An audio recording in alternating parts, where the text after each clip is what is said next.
begitu, itu hampir mirip seperti gaji putih. Nah, seperti gaji putih.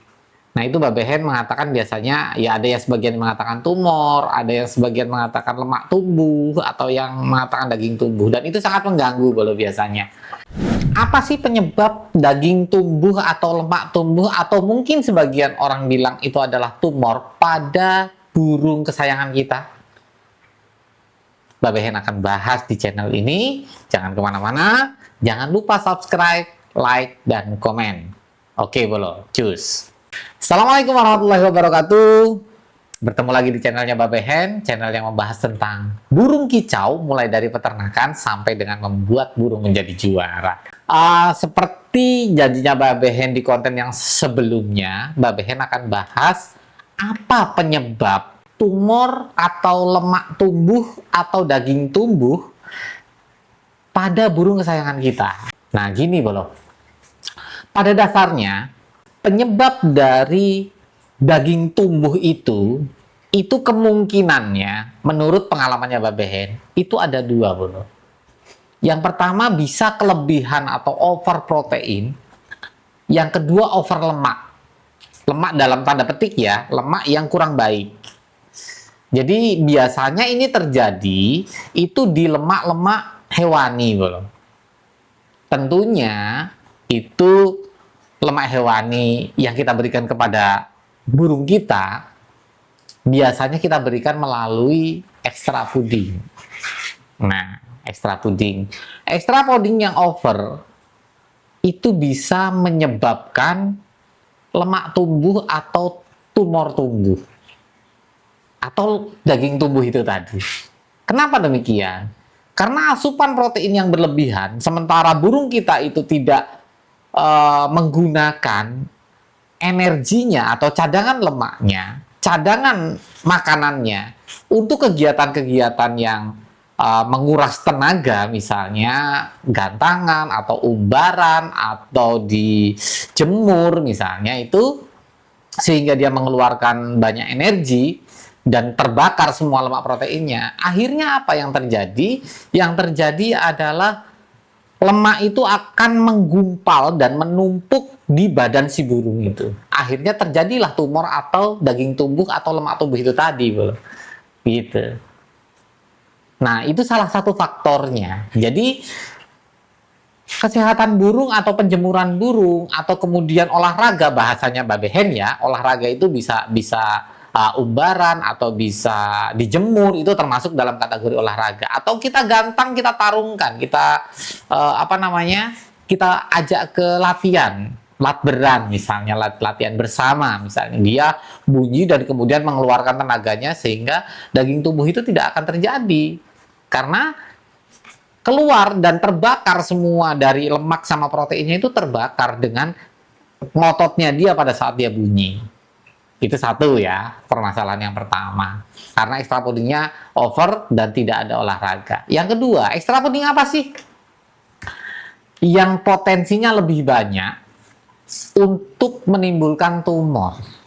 Nah, ini bolo. Sepengalamannya Mbak Behen, extra fooding yang menyebabkan atau ketika berlebihan ya, maksudnya Mbak Behen ketika berlebihan. Jadi tidak semuanya. Ketika berlebihan bisa menyebabkan lemak tumbuh atau tumor itu tadi. Salah satunya adalah ular Hongkong. Ya. Ular Hongkong yang berlebihan itu bisa menyebabkan lemak tumbuh atau penumpukan lemak atau penumpukan protein yang akhirnya menggumpal dan dia tidak keluar karena tidak terbakar, belum gitu, tidak terbakar, tidak terjemur, tidak ada umbaran, tidak kemudian dia bunyi ngotot. Nah, itu akhirnya menumpuk di salah satu bagian tubuhnya, sehingga apa yang terjadi? Ya, terjadilah tumor itu tadi. Kemungkinan yang paling persentasenya terbesar menurut Mbak Behen ya, walaupun mungkin semua itu punya potensi, termasuk ular kandang, termasuk juga kerutu, termasuk juga jangkrik. ketika itu terlalu over juga kurang bagus. Karena apa, Bolo? Sesuatu yang berlebihan itu memang tidak bagus. Gitu. Tapi yang paling Babehen soroti atau amati sepengalamannya Babehen dengan beberapa kasus yang sudah pernah terjadi dan pernah Babehen alami, itu adalah ulet Hongkong penyumbang terbesar, Bolo. Persentasenya ya di antara yang lain itu paling besar. Makanya ular Hongkong itu diberikan tidak terlalu banyak. Kita berikan sedikit-sedikit saja untuk penghangat atau untuk mendongkrak emosinya. Kalau terlalu banyak akan terjadi penumpukan seperti itu, loh. Akhirnya terjadilah tumor. Bagaimana cara mengantisipasinya? Kurangin ular Hongkong atau EF-nya. Dan kemudian solusi yang selanjutnya adalah berikan pakan racian, boleh. Nih.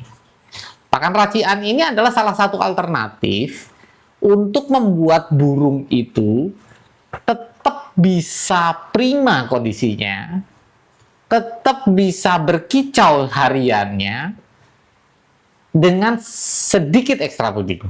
Karena apa? Karena dalam pakan racian seperti ini, itu sudah mengandung banyak sekali vitamin, karbohidrat, protein yang seimbang yang memang dibutuhkan oleh burung. Sehingga takarannya itu sudah diperhitungkan melalui riset. Gitu. Kadang-kadang kita kalau misalnya ngasih ular Hongkongan terlalu besar, ngasih ulat kandang misalnya juga terlalu banyak. Nah, itu harapan kita itu karena pengen segera burung itu bunyi. Nah, nggak begitu, Bolo. Karena segala sesuatu yang berlebihan tidak baik. Jadi bijaksanalah untuk memilih pakan dan memberi porsi langsung pakan untuk burung kesayangan kita. Supaya burung kita tetap sehat, mau bunyi, dan bisa kita nikmati dengan baik. Gitu. Sarannya Babehen apa? EF tetap dikasih dengan porsi yang sesuai atau tidak terlalu banyak. Berikan pakan racikan supaya burung tetap prima. Karena pakan yang sudah diracik tentunya sudah melalui riset yang panjang. Pakan yang sudah diracik tentunya sudah terpenuhi semua kebutuhan yang dibutuhkan oleh burung kesayangan kita. Termasuk komposisinya banyak. Nah, di sini sudah ada. Biasanya di pakan yang memang sudah melalui riset itu ada komposisinya, Bolo. Ada komposisinya. Dia mencantumkan komposisinya apa saja sih yang terkandung dalam pakan racian ini. Nah, di sini ada, Bolo. Gitu. Nah, itu caranya Babehen. Kurang lebihnya mohon maaf. Mudah-mudahan bermanfaat. Jangan lupa tetap subscribe. Babehen doakan yang subscribe selalu mendapat lindungan dari Allah dan diberikan rezeki yang luar biasa lancar di akhir tahun ini. Oke, Bolo. Salam sehat satu hobi. Kicau mania berkah untuk kita semua. Amin. Assalamualaikum warahmatullahi wabarakatuh. Matur nuwun.